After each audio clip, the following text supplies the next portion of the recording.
Okay, so the biggest fight, the most highly anticipated fight that we've been waiting for a long time, for 3 years. I am, of course, talking about the return of the notorious one, Conor McGregor, the biggest star in all of combat sports. Listen, the world went into a complete spin last week when the UFC 303 Dublin press conference was cancelled last minute. Apparently Dana was flying there. Everyone was heading over. Michael Chandler didn't make it there, was notified at the airport. The press conference was cancelled.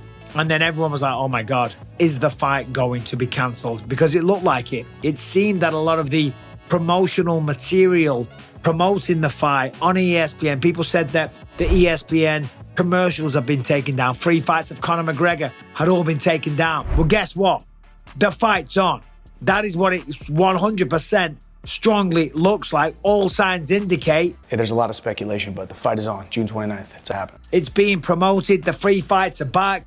Conor McGregor's posting sparring footage, which we'll go through in just a second. But everyone was speculating. Everybody thought that the fight was done.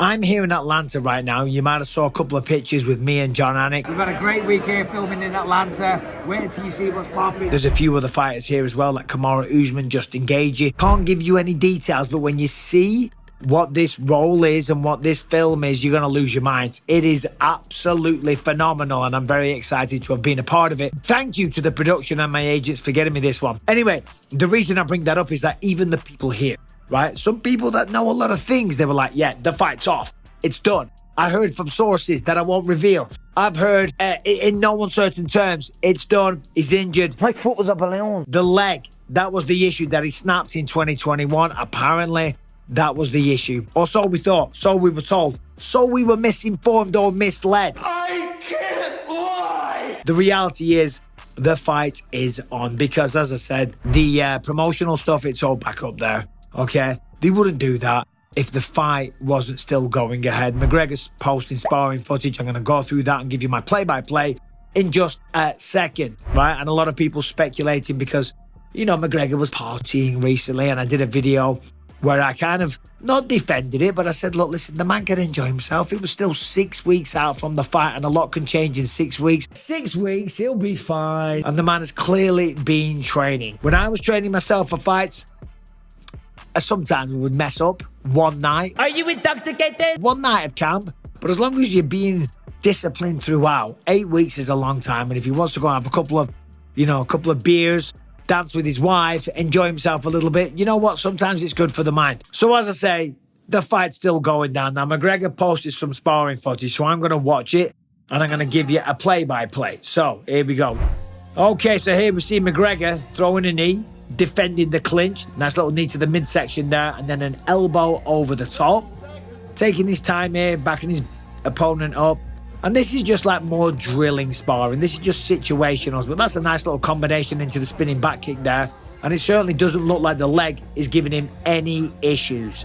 And again, another little spinning back kick. Switch over to the next one. Here we are. McGregor, hands low, loosey-goosey, little side stamp to the lead leg. Again, hands low, ducking around, jigging and jiving, shaking and baking.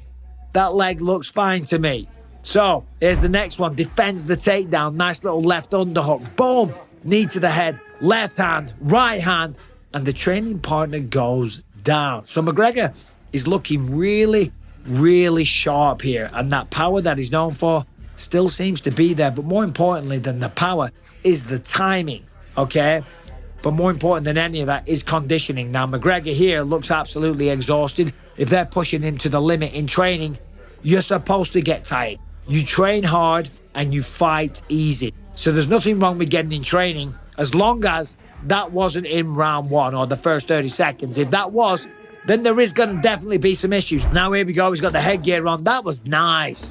Slips the left jab, left hand, right uppercut. That left hand that he's known for. Still got the timing, still got the power, still got the speed, still got the accuracy as well. And then the little right hook slides in underneath as well. So again, you know, looking smooth, looking good, looking like, dare I say, the old Conor McGregor. Right, here's another one. Look at that. Timed that knee perfectly as his opponent came in. Engages in a little grapple, gets the takedown, gets knee on belly, pulls the leg out, and then back to the feet. Look at that little jumping switch kick. little side to side, moving and grooving, jigging and jiving, as I said, throwing the legs, throwing the kicks with no shin pads on either. So he's not limping about, he's not being tentative, he's not pawing, he's not being protective, he's not even wearing shin guards. So the relevance, as I say, of the leg is because when other great fighters have broken their legs, often they've never been the same. You could say that for Chris Weidman, you could say it for Anderson Silva, and the list goes on. So on the next slide here, McGregor, hands up, look at that, timed that knee absolutely perfectly as his opponent came in. Getting pushed up against the fence, much like Michael Chandler's going to do. He's got a good training partner here because this guy's mimicking the style of Chandler. Let's look at this knee again. Boom! Times it perfectly to the midsection. Couple of shots. His training partner stays with it, pushes through it, gets the clinch. A few little rabbit punches, defending with the overhook. It's nice work. It's really, really nice work from McGregor. He's looking sharp. All right, now here he is on the pads. Just repeating the same combination. Block left hand, drilling, drill, drill, drill. You drill it in so that it becomes second nature. So it becomes instinct. So you don't even have to think about it. So listen, all the people out there showing concern for McGregor because he's been partying and all the rest of it, and 3 years away. He's only 35 years old. He's a lifelong fighter. He was fighting on the streets before he was fighting ever professionally. And the man, he loves a tear up. He's an aggressive little bastard. So the mind is still there and it looks like the body's still there. And as you know, I'm not the type of guy to compliment McGregor unless he deserves it. Listen, the man's putting in the hard work. And if he comes back and beats Michael Chandler, I mean, what a sensation that would be. Right now, here we are, the final slide of it all. He's standing there. Maybe this is towards the end of training. Looking a little more fatigued now. But now he's going to work. Dropping the hands, throwing a little jab. His partner's coming forward, throwing kicks, catches it. Puts him down, jumping, flying knee. It looks like he's drilling a lot of knees, which would be perfect. Because if Michael Chandler shoots and you time that knee on somebody coming in, knees are a very, very valuable and devastating weapon. You can generate way more power with a knee than what you can with a punch. I mean, just look at the size of your leg compared to the size of the arm, for crying out loud. Not everyone's arms are as gigantic as mine, by the way. No, they're not. And a lot of people's are bigger. I'm taking the piss, I'm being silly. But the legs, way more powerful. So knees, if you can land the patella, the knee, the hard part, right in the face, boom, it is lights out, baby. And again, McGregor, loosey-goosey, side to side. The guy tries a little weird foot sweep.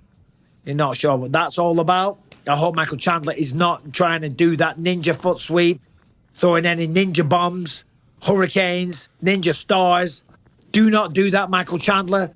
Training partner, probably having a laugh. You got to have a bit of laugh. It can be a very, very tiring affair, mentally and physically, going through a training camp. And the final one here is just McGregor just drilling that pad. Left and right hook, over and over and over again until, as I said before, it becomes second nature. Now, it looks like the fight's still on. I'm excited for it. You're excited for it. The whole MMA community is very, very excited. And I'll tell you one man who is still excited, Iron Mike Chandler. The poor guy sat on the sidelines like a good little boy. You'll do what you're told. But good things come to those who wait. So, what do you think about the training footage? What do you think about this whole situation? And what is your theory and your prediction for the fight? Let me know in the comment section. I've just wrapped here in Atlanta. I've got to pack up. I'm getting on a flight. I'm going to go home. The next video you see, I will be back in the studio. Thank you as always for supporting my channel. I truly do appreciate it. Subscribe, please. It helps me out a lot. Leave a comment. The algorithm shares the video more and all that good stuff. So do me a favor. Subscribe, ring the bell, leave a comment, do whatever you want. Don't do anything. Just watch. Anyway, you guys take care. All the best.